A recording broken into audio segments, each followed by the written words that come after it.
दोनों इन्वेस्ट कर रहे हैं, तो क्यों ना एक ऐसे शख्स से बात की जाए जो दोनों जगह प्रेजेंट है, एफआईआई और डीआई दोनों तरफ की बात। प्रशांत खेमका, वाइट ओक कैपिटल के मैनेजिंग डायरेक्टर, अब हमारे साथ जुड़ गए हैं। Prashant ji, good morning. बहुत बड़ा नमस्कार गैप अप, जी। निफ्टी में 300 नमस्कार। पॉइंट, बैंक निफ्टी में 1000 पॉइंट, और ये ऑलरेडी जबकि मार्केट इतना चल चुका है पूरे नवंबर में। आपके हिसाब से अब इस समय हो क्या रहा है, और क्या यहां पर एक मार्केट में अब एफआईआई का पैसा भी चेस करेगा इस मार्केट को? नमस्कार अनुज जी, और धन्यवाद आपके शो पे बुलाने का। आपने सही कहा। आई थिंक मार्केट ओवरऑल देखिए, relative to global markets outperform किया है इंडिया ने। पर अगर आप देखो तो लास्ट 2-3 साल में काफी अर्निंग्स ग्रोथ भी बहुत स्ट्रांग आई है इंडिया की। तो पी मल्टीपल कुछ ऐसा ज्यादा एक्सपेंसिव नहीं हुआ है। In fact relative to our own past अभी एकदम एवरेज के ही इर्द गिर्द है अपना मल्टीपल।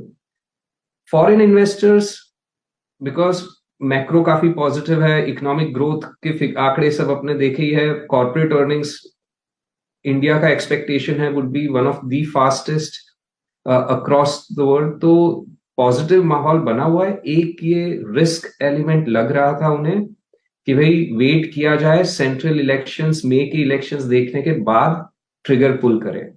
तो अभी ये जो यस्टरडे, कल जो वीकेंड पे सब परिणाम आए हैं, रिजल्ट्स आए हैं, उसके चलते मुझे लगता है कि जो डिसीजन मेकिंग है थोड़ी एक्सेलरेट होगी। And around year end which is December January, over the next 2 months, yes, inflows FII के सॉलिड होने चाहिए, जो हमारी इंटरेक्शन से हमको हम जो अनुमान लगा सकते हैं उस हिसाब से अनुज। तो प्रशांत जी, फिर यहां पर चेज क्या किया जाए? क्या अक्रॉस द बोर्ड पैसा बनेगा? सिंपल निफ्टी का ईटीएफ लेके छोड़ दें? क्योंकि हमारा शो जो है ज़्यादातर रिटेल निवेशक देखते हैं, जो शायद हालांकि पिछले 2 साल में काफ़ी सेबी हुआ है, लेकिन फिर भी थोड़ा सा वो कंफ्यूज हो जाता है कि कहाँ पर पैसा इस समय फ्रेश लगाया जाए। और बहुत पैसा आ रहा है इस समय मार्केट में, और सब स्टॉक मार्केट में ही सबसे ज़्यादा पैसा आ रहा है इस समय, क्योंकि वहीं सबसे ज़्यादा रिटर्न्स भी बन रहे हैं। तो इस समय अप्रोच क्या होगी मार्केट में, sectoral approach? This sectoral approach, अगर तो मैं ये कहूंगा कि across board, across sectors, over the next 2-3-4 साल जो है कई कंपनीज में बहुत अच्छी कंपनीज मिलेगी। अक्रॉस सेक्टर्स पैसे बनाने की अपॉर्चुनिटीज है। बट हाँ, जहां आज मार्केट है वहां पर जो वैल्यूएशंस है अलग अलग सेक्टर्स के, उनको मद्देनजर रखते हुए हमारी टीम को जहां ज्यादा अपॉर्चुनिटीज मिल रही है वो है फाइनेंशियल सेक्टर में। क्योंकि फाइनेंशियल सेक्टर आप देखिएगा तो ये साल भर में पार्टिसिपेट नहीं किया है, जबकि जो इकोनॉमिक ग्रोथ है ऑब्वियसली फाइनेंशियल सेक्टर उसके सेंटर में है। एंड जब मैं फाइनेंशियल सेक्टर कहता हूं तो ये नहीं कि सिर्फ बैंक्स या private sector banks, but also NBFCs, insurance companies है, और नॉन बैलेंस शीट कंपनीज भी है, जो मार्केट इंटरमीडियरीज जिन्हें कहते हैं, या कैपिटल मार्केट इंटरमीडियरीज कहते हैं। तो ये across board I think valuations जो है रिलेटिव टू बाकी का मार्केट जहां पे है उसके मुकाबले रिलेटिव वैल्यूएशंस अट्रैक्टिव काफी स्टॉक्स में फाइनेंशियल सेक्टर में मिल रहे हैं। कंज्यूमर डिस्क्रेशनरी में अगर अपना इकोनॉमिक ग्रोथ, आज जो मार्केट की रैली है, पॉजिटिव माहौल है, वो उसके उसका ये अनुमान है कि इकोनॉमिक ग्रोथ स्ट्रांग रहेगा। अल्टीमेटली स्टॉक मार्केट एक बैरोमीटर है कि अपनी इकोनॉमिक ग्रोथ ओवर टाइम क्या रहेगी और उसके चलते कॉर्पोरेट अर्निंग्स क्या रहेगी। तो उस बैरोमीटर को अगर अपने सही गिने और अगर इकोनॉमिक ग्रोथ स्ट्रांग रही आने वाले टाइम में, इकोनॉमी, ऑब्वियसली शेयर बाजार का तो मार्केट कैप 4 ट्रिलियन के ऊपर हो ही गया है, इकोनॉमी भी 4-5 ट्रिलियन डॉलर जब क्रॉस करती है तो ये डिस्क्रेशनरी कंजम्पशन जो है वो काफी ज्यादा ग्रो होगा।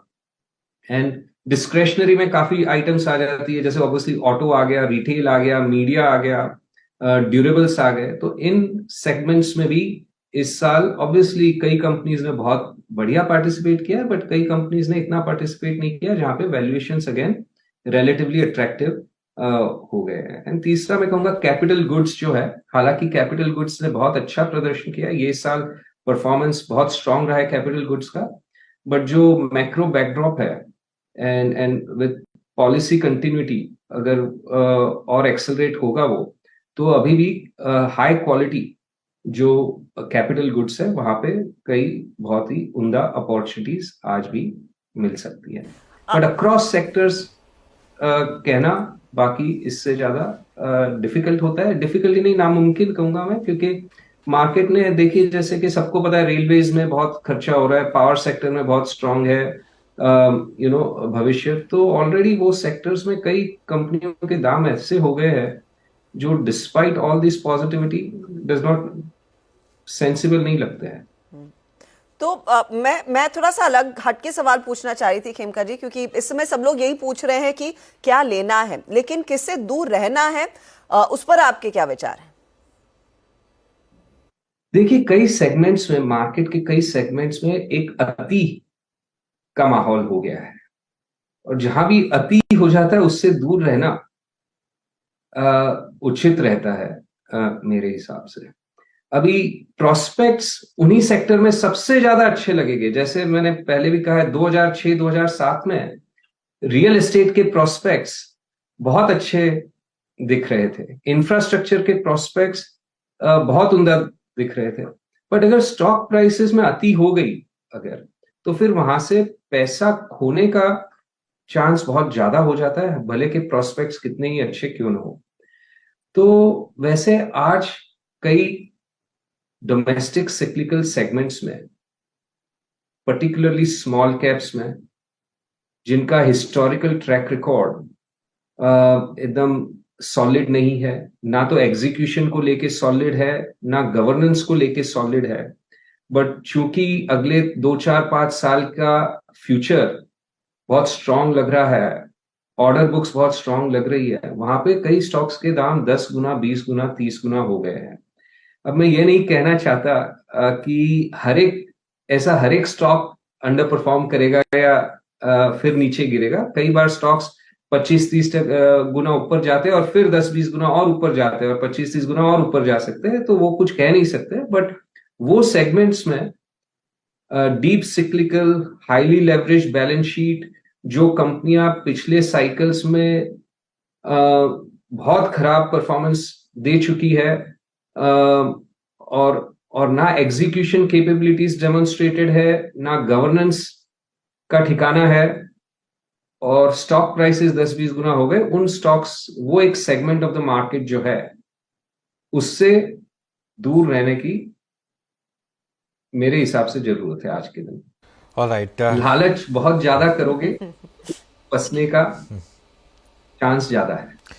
बिल्कुल, बहुत बहुत शुक्रिया प्रशांत जी आज हमारे साथ बात करने के लिए। और इस बता दें कि मनी कंट्रोल पर दिए गए विचार एक्सपर्ट्स के अपने निजी विचार होते हैं। वेबसाइट या मैनेजमेंट इसके लिए उत्तरदायी नहीं है। यूजर्स को मनी कंट्रोल की सलाह है कि कोई भी निवेश निर्णय लेने से पहले सर्टिफाइड एक्सपर्ट की सलाह लें।